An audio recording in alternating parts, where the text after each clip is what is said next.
51 понуда пристигна на јавниот повик за доделување државно земјоделско земјиште над 3 хектари. Од нив 39 биле со уредна документација и ги исполниле пропишаните услови, додека 12 од апликантите се одбиени поради неисполнување на условите во огласот.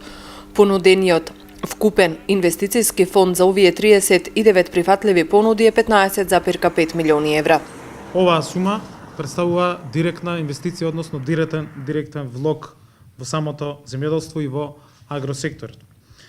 Дополнително со овие прифатливи понуди се исполнуваат и условите, односно се реализираат условите во делот на не само на инвестицијата, туку и во делот на отварање на нови работни места, односно се очекува минимум околу 100 работни места кои што треба да бидат отворени со самите овие договори кои што ќе бидат склучени во следниот период.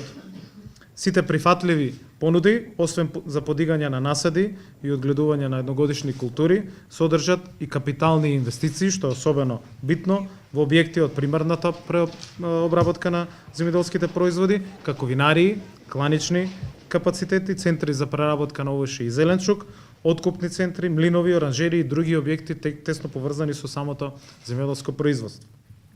Овие инвестиции преку ваков тип на оглас за доделување на земјиште се од исклучително значење за земјоделството, односно за производството на конкурентни земјоделски производи и она што е најважно, можност за решавање на откупот и на вишоците на земјоделските производи.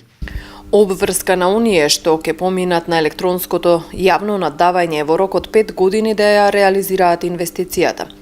Министерството и Државниот инспекторат за земјоделство активно ќе ги следат сите договори и нивната реализација, велат оттаму. Министерот посочи дека паралелно се подготвува и нов ваков инвестицијски оглас врз основа на ослободени атрактивни парцели кои ќе бидат предмет на редовен оглас или на инвестицијски.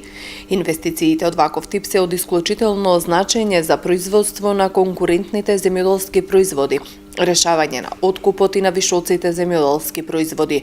Во оваа насока од Министерството велат дека континуирано работат на воспоставување соработка помеѓу примарните институции во земјоделството и во руралниот развој и примарните производители и преработувачки капацитети.